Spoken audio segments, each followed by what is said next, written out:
This is Tools of Fortune, and we're doing a pop-up Tuesday afternoon reading. It is 5 p.m. January the 13th. And this is a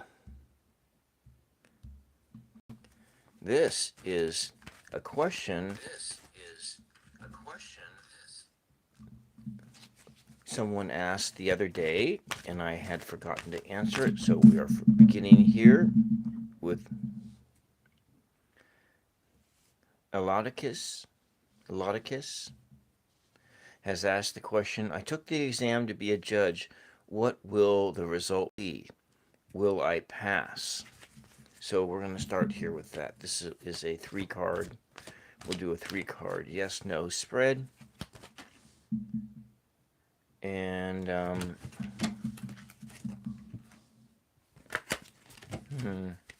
will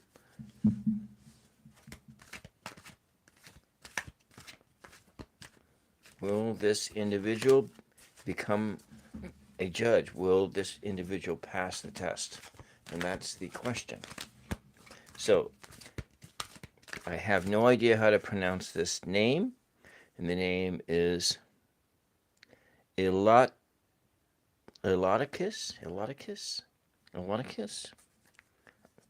don't know. I hate this aspect of myself. That whole audio processing disorder, where it was so difficult to learn how to pronounce words and sounds and everything. That took me, I had to memorize all the sounds of all the words.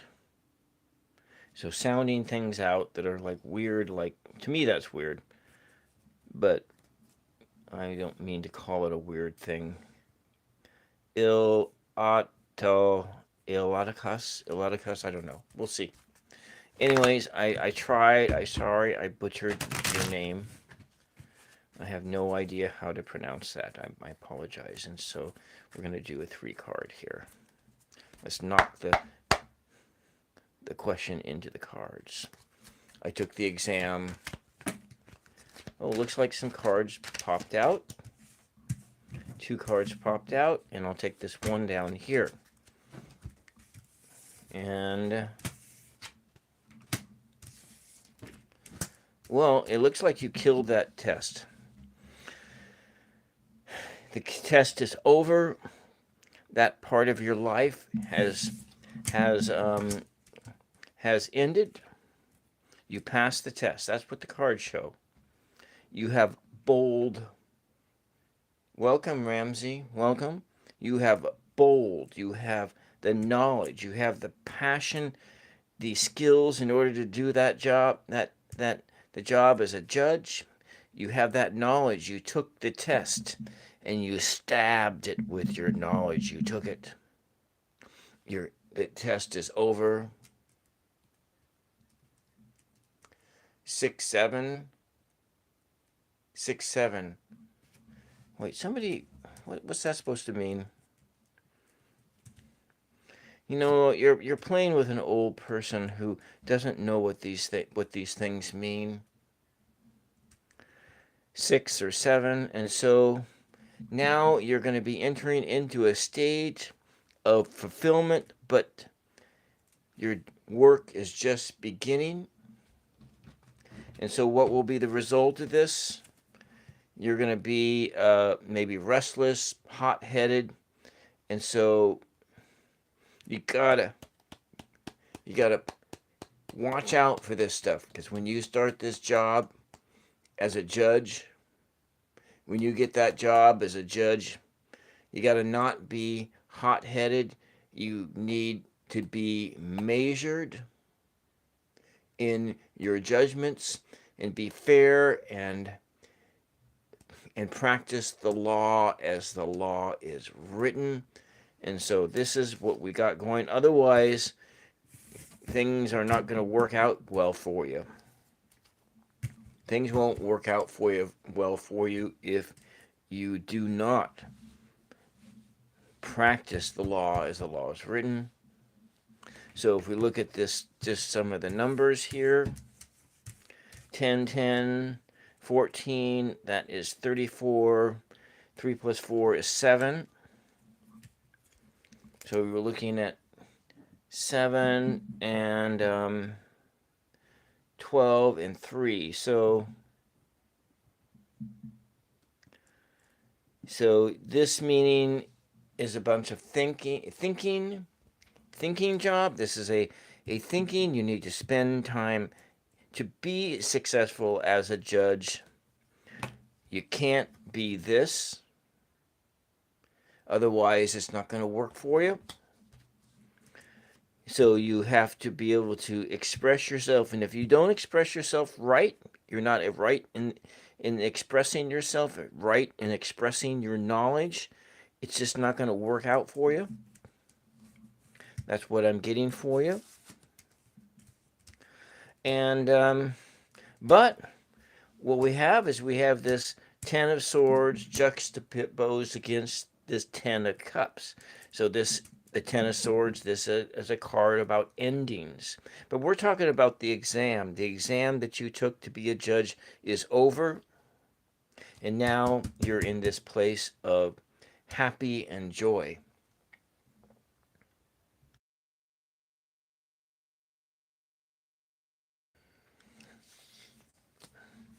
And then also that this other card being you need to be aware of these things and temper your emotions Okay. If anybody else has a question, otherwise I will move on to a different question. This was another question. Sean J. Kumar. I think I answered this question, but no, I wrote it down, so I didn't answer it. So this is for Sanjay. Sanjay, what is Isha feeling for Sanjay? Will she talk to me? Is Isha my lucky lady? Okay, so what we're going to do is we're going to start by clearing the air out. We'll start by clearing the air.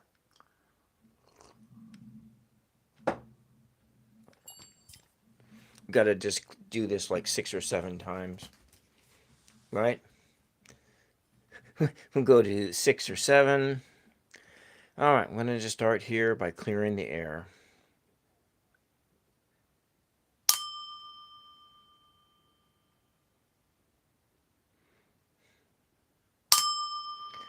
Mother Mary, Sanjay has a question.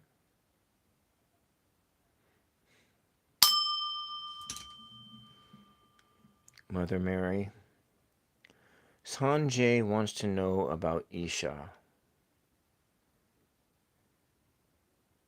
Does Isha have feeling for Sanjay? Will Isha talk to Sanjay? Is Isha Sanjay's lucky lady? So the question is Mother Mary,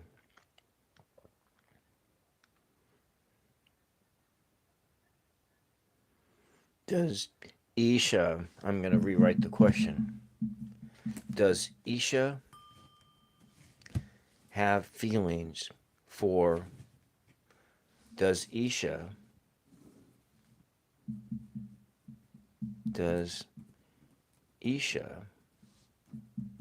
have feelings for Sanjay?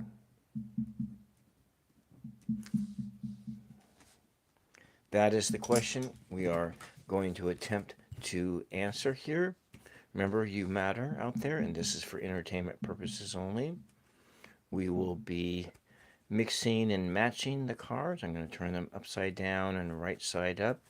We're using a 3-card sort of a yes, no-ish spread, 3-card spread.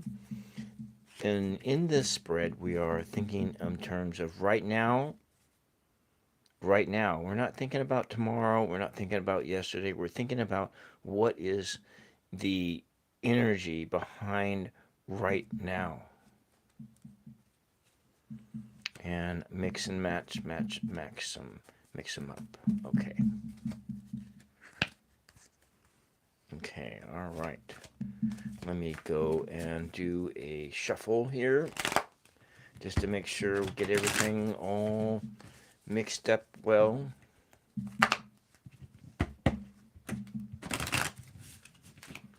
Okay, all right.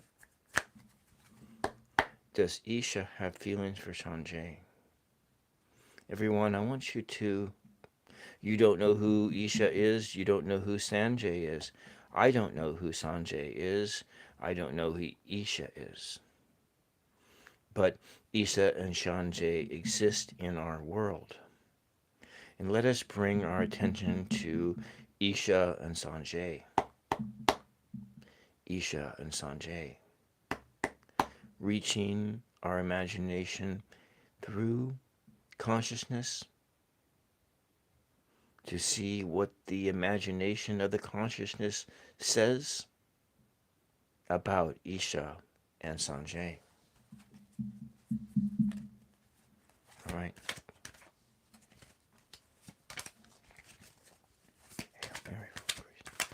Blessed are you, blessed is Sanjay now and all throughout the journey. Hail Mary, full of grace, the Lord is with thee. Blessed are you, blessed is the fruit of your womb, Sanjay. Holy Mary, Mother of God, pray for Sanjay now and all throughout Sanjay's journey. Hail Mary, full of grace, the Lord is with thee. Blessed are you, is the fruit of your womb, Sanjay. Mary, Mother, pray for Sanjay now and all throughout Sanjay's journey. Amen. Okay. So, Sanjay, for the most part, Isha does not have feelings for you. There's a possibility, but of that. But here's the thing: Sanjay, the Isha is in this place. Okay, I already did this in the second video. Okay, this was your question, and I am answering your question.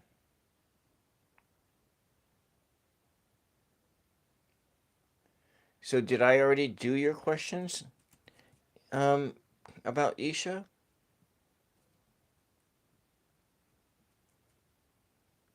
So what I have here, Sanjay, is from this point it's a maybe,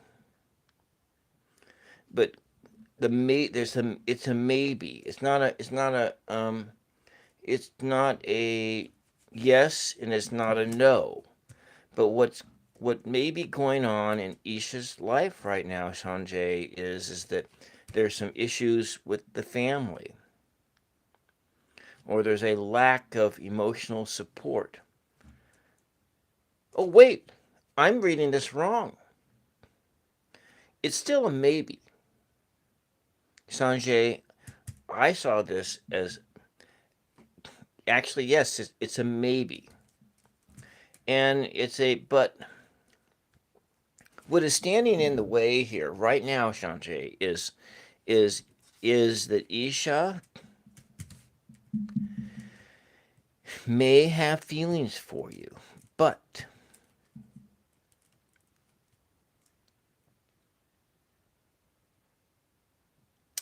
there's this issue here. There is some depression in Isha's life, and or a feeling of some self-esteem issues. So a poverty of emotions, a poverty of how this person feels, not a physical poverty, maybe a physical poverty, but this person has a deep lack that they are experiencing. And that deep lack is a result of some issues going on in their life. Isha has some issues going on where she is not happy. So what I'm seeing here and looking at these two things together, there is some depression that is going on. So she is having trouble processing her emotions that she may have for you, and they're being interrupted by how her own interior world is. So this is an emotional poverty, a poverty of the body, a spiritual poverty, a lack, a lack of esteem, a lack of self-esteem in her life. And a lot of that happens because of a feeling of being unhappy, a feeling of being disconnected with self, disconnected with the world. And these are things we go through. So, but she is gaining a different perspective. She needs to let go of this powerlessness, let go of this stuff. And so Isha will be more able to commit to having feelings for you when she's able to sort through these issues. And let's see what this bottom card shows. And so if we go and look forward, they're looking at a plan. Does Isha have a plan? And to moving forward to a plan on how to get past these things. And so we're looking at this person that's standing out, looking out into the world, looking out into the future, looking out there, holding in her hands her world, but at the same time having incredible hope for tomorrow, hope for another reality. And that's kind of what I see here. And so let's just take a look at these numbers here. And we have our mostly up numbers. I'm going to run this one separate here. And we have essentially three sets of numbers.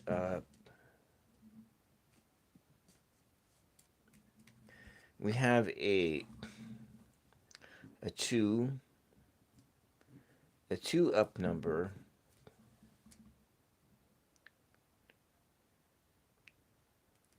an 8 up number manifesting, and then we have a 10/1 down number. So in this sense of manifesting, she's kind of bringing into manifestation this sense is what is manifesting into her life right now, is this sense of unhappiness. It's a generalized depression, a depression. But what we have here with this Two of Wands is this is like a fulcrum point, and this two bringing into balance,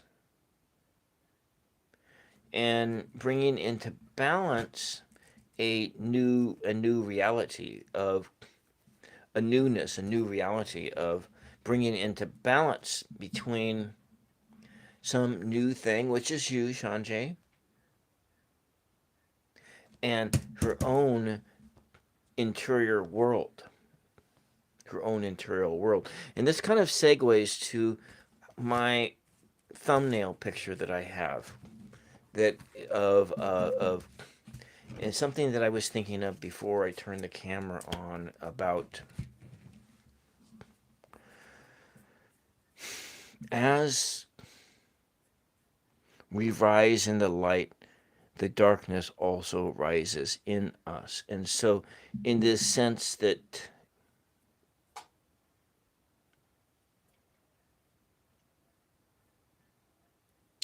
we all have a shadowy self.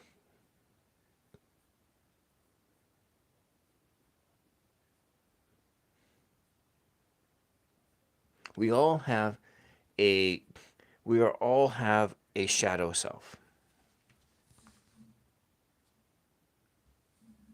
So you're listening, okay. We all have a shadow self. And we all have a light self. And so as we rise in the light, so rises our shadow. But it doesn't mean that you can't be, you can't. It's something that you will be dealing with your entire life, this battle between your self-esteem and your own self-confidence and how you live in the world. And oftentimes we look at adults, when you're a kid, you look at adults as though they have all the answers. But when you become an adult yourself, there is a realization that you don't have the answers, and maybe they didn't have the answers either. And that's the truth. And it takes a little while to realize that. So that's kind of what I got going on. I hope that this helps, Sanjay. And so I would just recommend that you be patient with Isha. Talk to her. You might just outright ask her if she likes you. I mean, that's probably what your best bet to do is just to plain outright ask her. And to see what she says. Because the spirit shows that, she does have some feelings for you, but there's kind of a shuddering that is going on and an unsureness and being unsure about things. Okay? Does that help? So yeah, you wanna don't be shy here. Don't be shy, Sanjay. Don't be shy. And so your other question is she your lucky lady? Is Isha the one for you? Well, you know, only time will tell if Isha is the right one for you. Right now, it maybe seems that you don't have a real relationship with Isha. That maybe you're on a peripheral basis. That you're kind of there. She's in her world, and you're in your world, and your worlds haven't completely collided yet. Have you gone on a date? Okay, so it's more than help. It's just kind of one sided. So you need to go ask her out on a date. You got to do that. Go to a dance or go to a festival. Go to go to the temple or go do something. Go take a walk. Go do something together and get into that place where you're not just looking at her from afar and wondering and pining away for this individual, because the longer you pine for somebody,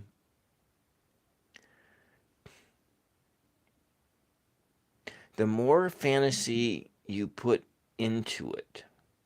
And the more fantasy you put into a relationship, the more likely you will be disappointed when you actually begin to get to know this person. Does that make sense?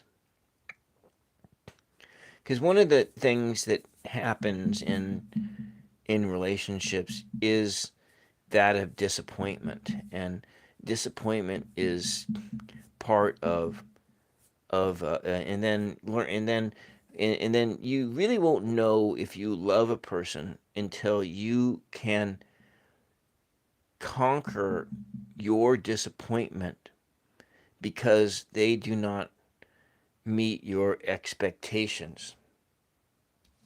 Meeting your expectations, and it's sort of that sense of that as you rise in your attractions, so does the fantasy about this person rise also. And you need to dispel that fantasy as fast as possible because you, and this is all relationships, there's all this fantasy that goes on, and that fantasy will kill this relationship. And it's not just on your side, it's also on her side too, because it takes two to make a romantic relationship. Okay, I hope that helps. So I guess since we don't have another question, I'm just going to ask a question pertaining to what I put in the description. And I've never actually done this before, but we will do this.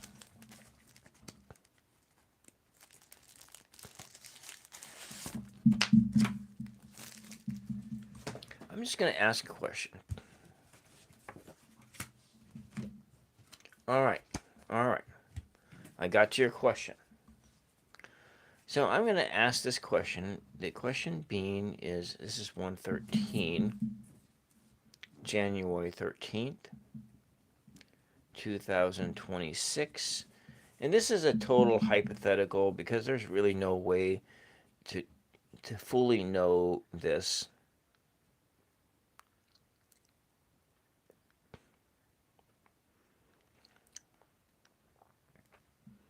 So I'm asking the question is, how did, and I'm going to couch it this way.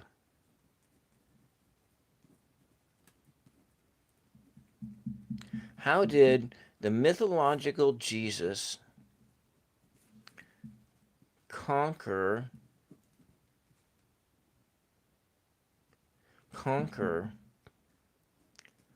the devil in the wilderness? This is not a yes or no question, but it is a question. How did welcome Mr. K? Excellent advice. Yes. Get over your disappointment as soon as possible. Otherwise, because on the other side of disappointment is where you really know if you truly love this person, because before that time, it's all fantasy and it's all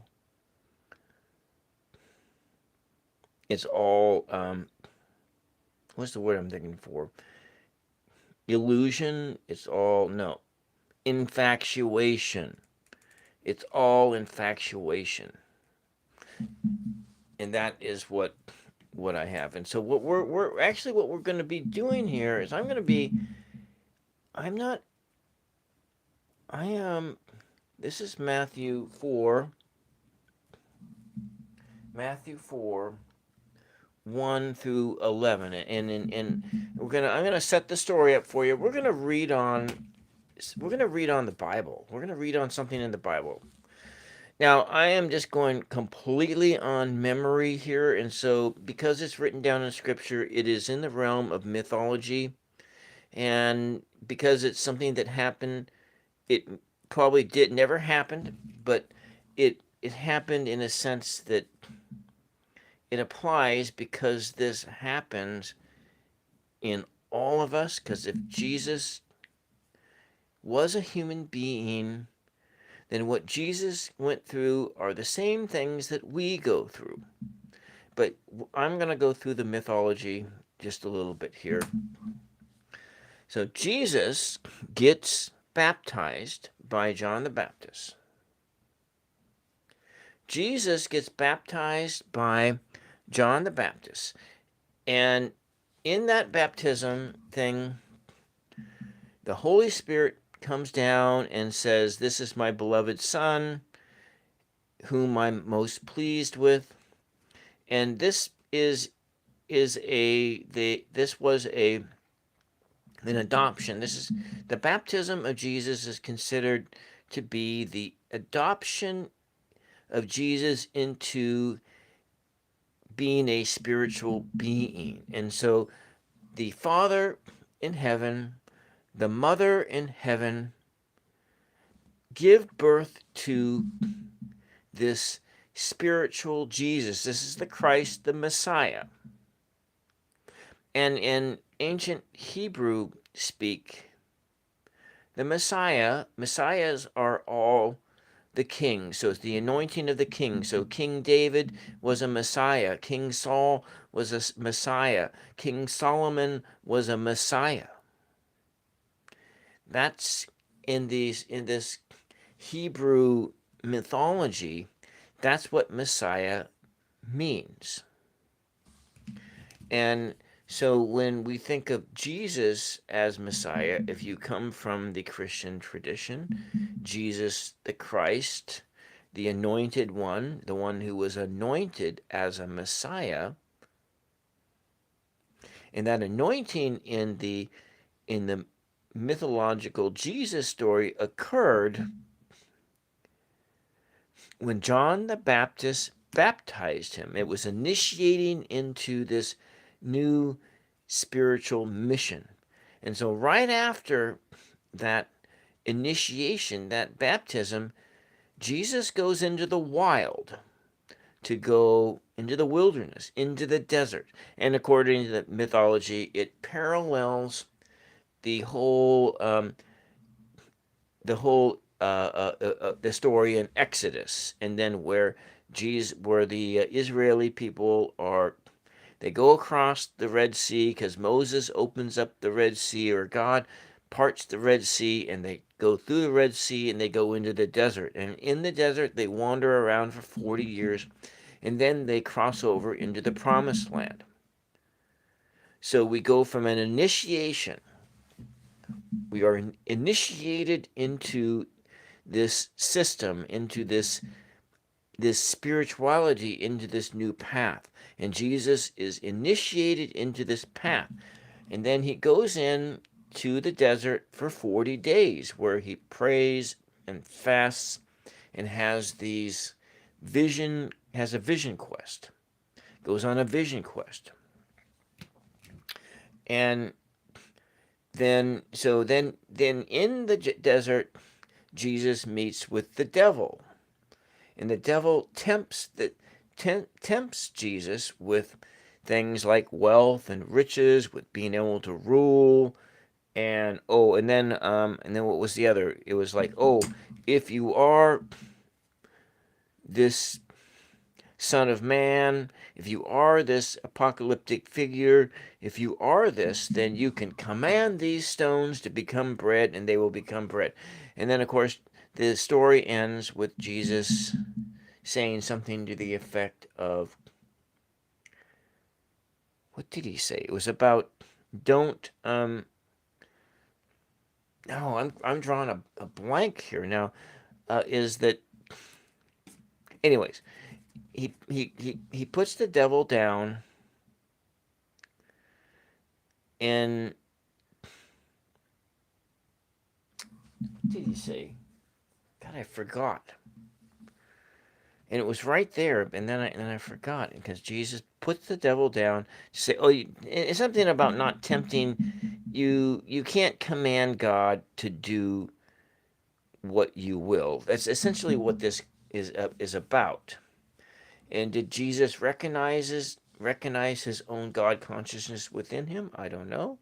But this is the mythological story. So we're going to just ask the tarot. The question is, how did the mythological Jesus conquer the devil in the wilderness? Now, one of the side stories here is the devil is Jesus's shadow self. It is So the devil is not some exterior force, is an interior force. Something within, and some would say the devil was this ego, the ego of the man that wants to be a body person, a person of the body, and so it's the balance between. And so we're looking at in this sense, we're looking at the number two, which is kind of about yin and yang, about the balance between the light and the darkness. And so, in that place where Jesus is confronting the devil in the wilderness, it is a balancing between the light and the darkness. That's just a side story there, but we're going to ask the tarot. We'll do like 4 cards to find out how did Jesus conquer the devil in the wilderness? And all right, so let's start by clearing the air.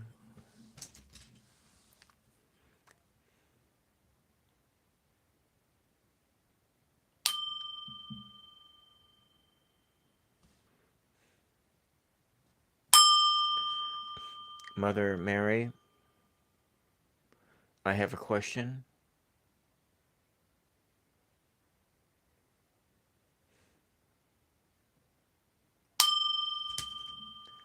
Mary, I'm asking the question about the mythological Jesus and the struggles this mythological Jesus had with the devil in the wilderness.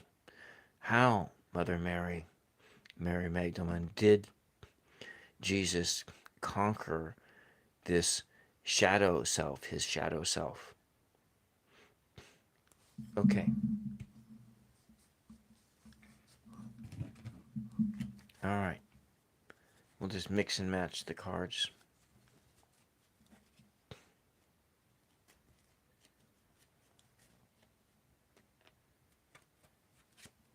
Look at that. The devil just broke it right at that time. Interesting.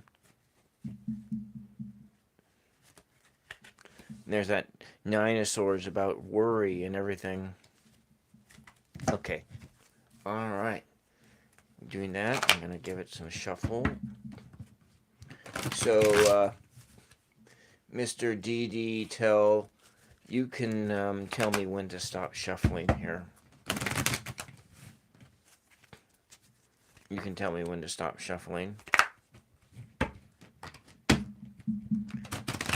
We can work together and see.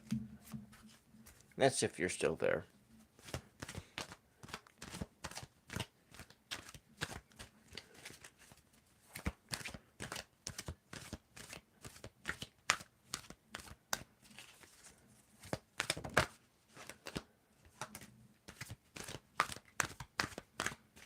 Looks like the deck is just talking here.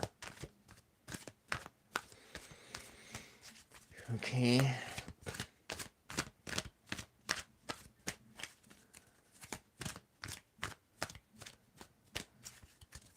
Alright. I'm going to stop the shuffle in 5, 4, 3, 2, 1. Go. 4 cards. Okay. Interesting. Now this one popped up about how did this happen?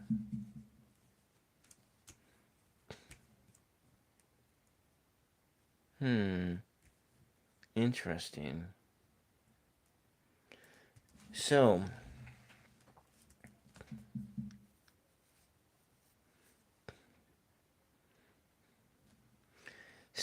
how this happened, I'm going to start with here.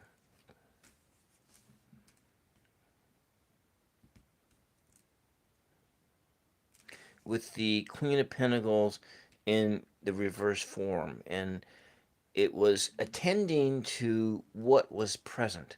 So when the mythological Jesus brought his mind down to silence,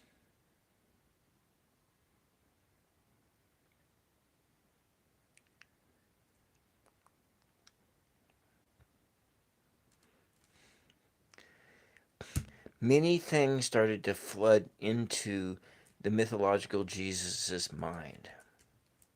And so things that needed attention, the things that were needed attending to, was what was coming into the mind.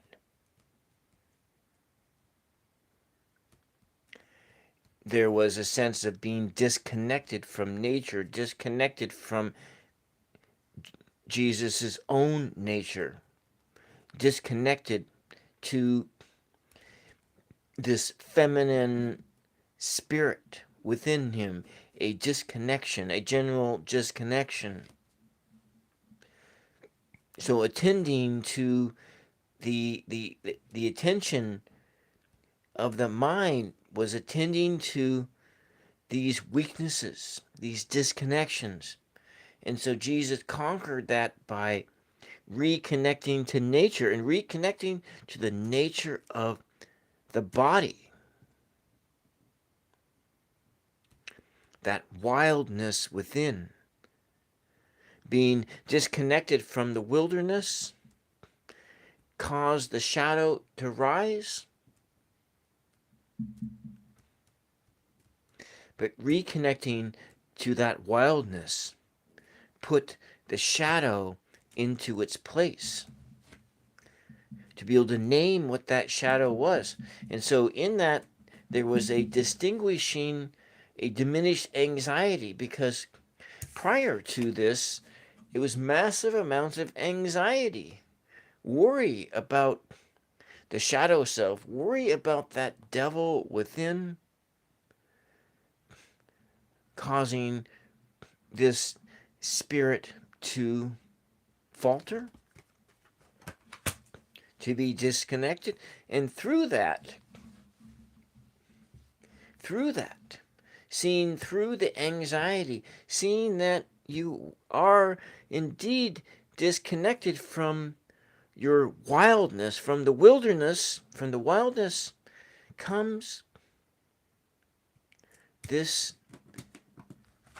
spirit here, this cup that is overflowing with a powerful emotion, a powerful spirit that rises within. As the darkness rises, so rises the light. So mythological Jesus conquered the devil by tapping into this cup of love. This cup of love handed to him from the clouds. This cup overflowing with this water of life. And let us take a look at the numbers here, just the numbers. And so the first number we have is the number 1, and that is an up. It is a new beginning. The conquering happened by having a new beginning, but it was tempered by a 9, 10, 11, 12, 12, 22, 25, by a 25. It was tempered by this sense of 20 and a 5. I want to put it into this way. And it tempered by this 7, which is being disconnected or being blocked from being able to retreat into silence, to withdraw into prayer, but instead it was a sense of being challenged by being out of balance. So a 5 in reverse. The negative aspects of freedom, being bound to one's darkness, The yin and yang flipped open. And so being bound by darkness, by being out of balance. So starting this new cycle here. But all this led into that. Because seem to be moving this way in this reading. We're moving back to the beginning. Because the end is found at the beginning. Anyways. I don't know, maybe that doesn't make any sense.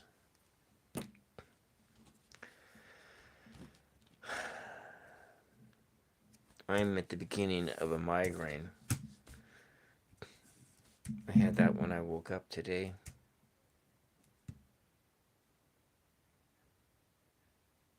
I hope that everybody likes this new setup that I got with the mirror there. And so that you can see me and see the cards all at the same time. One of the things I wanted to say before I close this out, I'm going to come back after dinner and I'm going to do another special on the 999 show because Eric Von Doniken passed away a couple days ago. And I kind of wanted to talk about how Eric Von Doniken impacted my life in my earlier years. So we're going to leave these cards here. And we're going to move on. And I'm going to go draw one of these crossword oracles. And we're still reading on how did mythological Jesus conquer the devil in the wilderness. I wanted to get a word or two about that.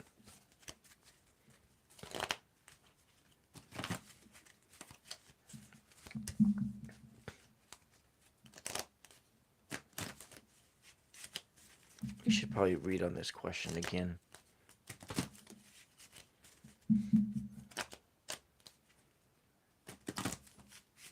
I don't remember where it was that I heard that, but it gave me tremendous hope when I had heard about, it was, I guess, some spiritual masters had said that as you rise in the light, so the dark rises in you.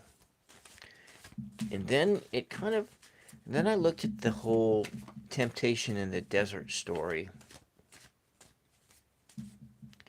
And I looked on it as a whole new light, because if you look at it and think of mythological Jesus as a representation of you,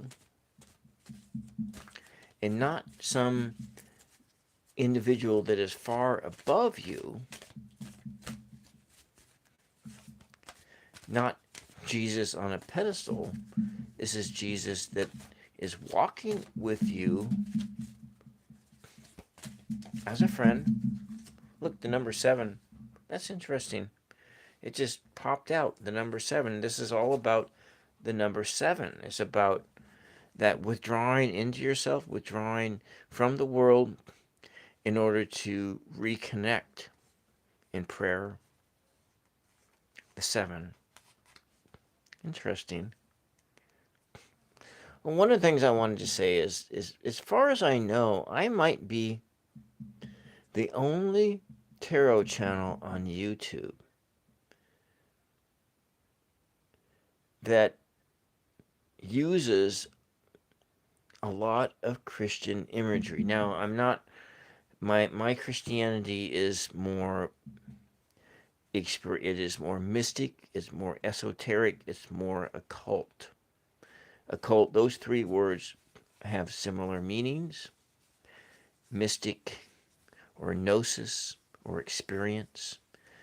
Esoteric is kind of hidden, it's beneath. Occult is also has the same similar types of meaning. It does, esoteric and occult do have negative connotations to the word. And if you are a good Christian, you won't be applying those words to your faith because of the negative connotations to those words. But I'm kind of looking at the definitions and do not see the word occult or the word esoteric or the word mystic or the word gnostic as negative words. But let's go over here and see what comes out. Hectic, empty, mocking. And so the devil, in its charm, mocks the spirit, but the devil, in his charm, is empty. Is empty. It's an empty vessel. So it's kind of that sense of this emptiness, but this emptiness has a different meaning if you go dive into the emptiness. You look into the emptiness, and what does that emptiness mean? Why do you feel empty? Why do you feel lack in your life? It's very important to ask this question of why. But it's very easy to be charmed by the devil within. And I'm looking at this in the sense of this mythological Jesus and also these states of beings that both the light and the darkness exist within you. The emptiness, the fullness, the Yod Lamed Yod, about addressing that of the lack.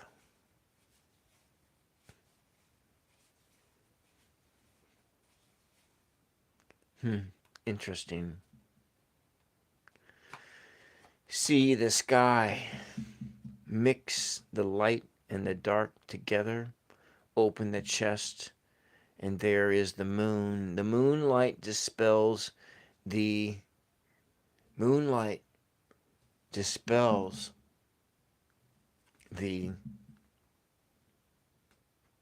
illusion, the emptiness inside. And we have the number 2 here. We have that number 2 here as well. 2 and 5, look at that, 25, 7. 2 about having balance between the yin and the yang, the light and the darkness, the 1 being the masculine, the 2 being the feminine, the 1 being the magician, the 2 being the high priestess,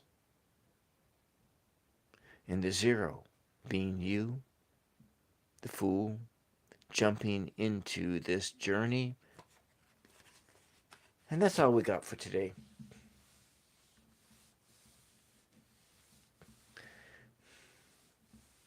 We'll be on another time this week for another reading. And then our regular Sunday afternoon reading, we'll do that next week too. Next Saturday, Sunday as well, around the 2 o'clock hour. All right, so that's all I got for you guys.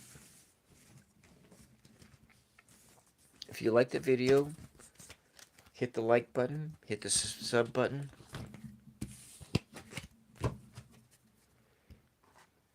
If you like how I incorporate my knowledge of Scripture into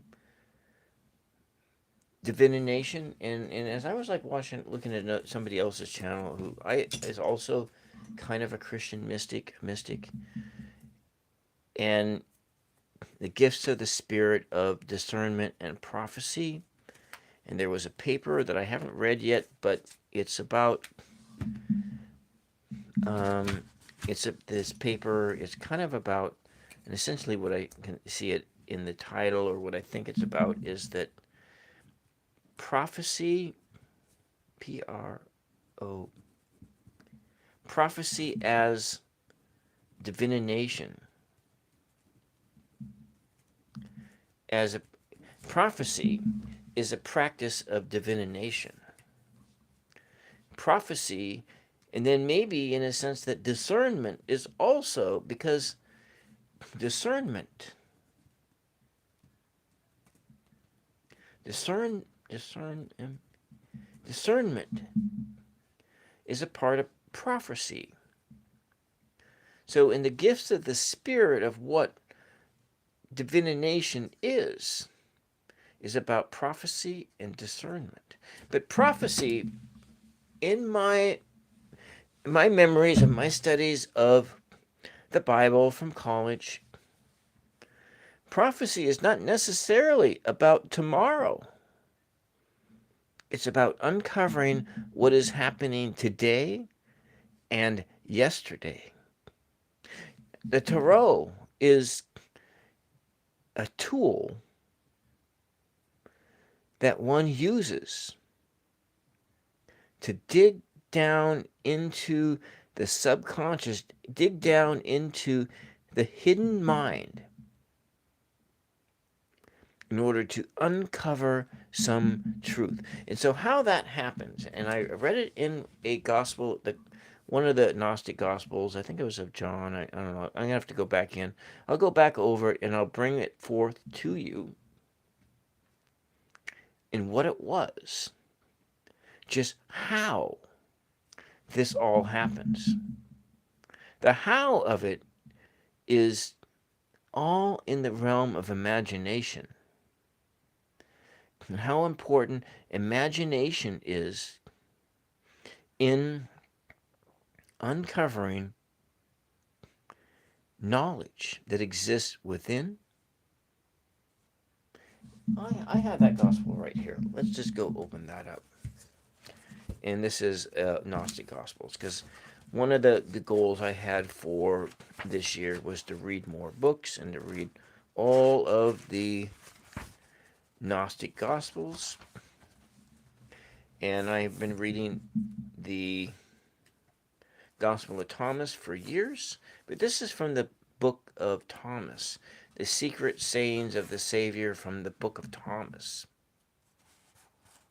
And I believe that this is where I found it at, and I think I wrote some notes about the imagination, the agenda of the light, the agenda of the dark, the spirits within. Let me see what my notes are. The first was a remnant of a previous universe. Oh, these are my thoughts about. The first was a previous universe of another a remnant previous universe of another universe. It is a super advanced civilization that united itself with all the energy that is. Energy cannot be created nor destroyed. The Father, Mother, creation came from the perfect one, the first. Okay, so that's not about that. That's about some speculation about the nature of the universe. So this one is this highly imaginative. So maybe it wasn't this one. I read it in this book. Maybe it was in this one, the secret gospel of the Gospel of Thomas. The Gospel of Thomas. Anyways, about the imagination. I'm going to have to go look at that again, and I'll come back another day and to talk more about the mechanism of play. The mechanism at play is all in the imagination. It's all in the imagination. And so you let your imagination go wild. If you are in your personal life and your imagination can be a boon. It can be a gift to you, but it can also be a devil to you as well. You can be that individual. If we go look at one of these cards that had popped up, in this card where you are awake at night. Your imagination is running wild with all kinds of anxiety, all kinds of worries about tomorrow. Your fear, your fear comes alive in your mind at 2 o'clock in the morning. That's your imagination. Your imagination making manifest in your mind all of your fears. Thinking about your problems, the problems of yesterday, things you have no solution for at 2 a.m., those fears become monsters, keeping you awake at night, monsters under the bed. That's your imagination at play, your imagination making your life miserable. That's one thing. And then we look at the other question if it comes to infatuations, your imagination wondering about some person you have a romantic attachment to. You imagine this person with you. And as long as that stays within the realm of imagination, it's fine. It's glorious. You have this glorification that all is there. But then when the reality comes home, so in imagination, you have the vision, you have these visions, and you can see, you're inspired in your imagination, and there is this sense of creativity, and there's this wonder, and there's all these spirits that exist in your imagination. The world is sunny, and you're riding around happy, naked, alone in yourself, and there is that spirit that exists in your imagination. And while you are imagining this other person, you a future family comes into play, and everything is wonderful. But then reality hits. The reality hits, and then you hit with disappointment, and this massive amount of disappointment when the cracks in your imagination begin to show, and that actual person comes through.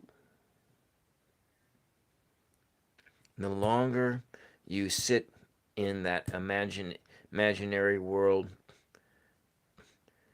the harder you hit the ground. The harder you will hit the ground. Anyways, that's all I got for you guys. But we'll talk some more about this. I'm getting a sense of understanding about prophecy as divination, the gifts of the Spirit, how this works. But we'll think about it some more. I'm going to actually go back into those books written like 1700 years ago, 1800 years ago, 1900 years ago, almost, that were written a long time ago about these intense theoretical things about the imagination. All right, it's time for me to start making dinner. I hope all of you guys have a wonderful night. I'll be back on 999 show later, providing this. Yeah, I will. I'll come back on for a little while, and we'll talk about Eric von Däniken. So blessings and peace to you, and thank you, everybody, that I read for. Thank you. and we'll see you the next time. Bye bye.